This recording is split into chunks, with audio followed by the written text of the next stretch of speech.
Assalamualaikum warahmatullahi wabarakatuh. Madayaw, ug maayong adlaw kaninyong tanan. Magandang araw sa inyo lahat. Ang impeachment complaint na inendorso ng akbayan ay isang papel na walang kalakip na kahit anong ebidensyang magpapatunay sa mga paratang na isinasaad dito. Hindi na ito bago. Matatandaan na ang impeachment laban sa akin ay naging sagot nila sa aking pag-alis sa gabinete. Isang hakbang na isinagawa dahil hindi na maipaliwanag ng Pangulo ang patuloy na pagkalugmok ng bayan sa kahirapan dulot ng kanyang kapabayaan at bisyo.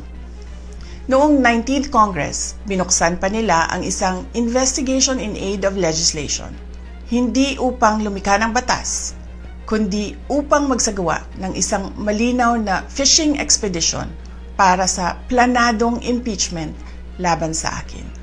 Paulit-ulit nilang ibinandera ang isyung Mary Grace Piatos bilang umano'y bahid ng katiwalian. Kahit na sa kabila ng lahat ng investigasyon ay wala silang naipakitang kahit isang direktang paglabag sa paggamit ng confidential funds. Sumunod na dito ang bentahan ng mga pirma para sa impeachment at ang mga tinaguriang for later release projects na ipinangako umano sa ilang miyembro ng Kamara upang itulang ang impeachment laban sa akin. Mga pangyayaring mismong inamin na ng ilang mambabatas sa kanilang mga naging pahayag. Mga kababayan, walang kredibilidad ang akbayan upang mag-endorso o magsumite ng impeachment complaint. Ilang ulit ng hayagang ipinahayag ng kanilang pinuno ang kanyang intensyong tumakbo sa pagkapangulo.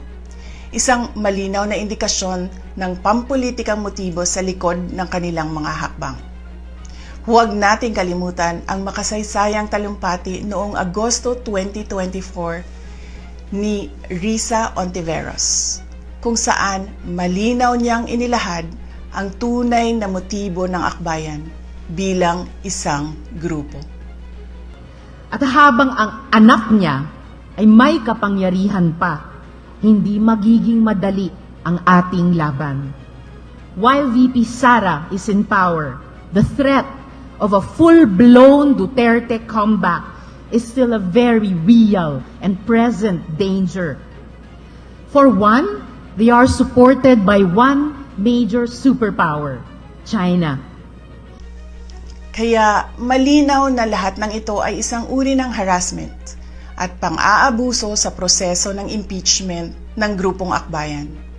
Hindi malinaw kung ano ang ipinaglalaban nila para sa kaayusan ng bayan, pero napakalinaw ng kanilang pamumulitika at pagpapahirap sa usaping diplomasya ng ating bansa. Sa huli, ang tunay na laban ay hindi lamang laban ng iisang tao o iisang grupo. Ito ay laban para sa katotohanan at sa dangal ng ating bansa. Naway magsilbi itong paalala sa ating lahat na ang kapangyarihan ng impeachment ay hindi dapat ginagawang sandata ng politika, kundi isang banal na proseso para sa hustisya at pananagutan. Sapagkat kapag nanaig ang abuso, ang tunay na talunan ay ang sambayanang Pilipino. Syukran.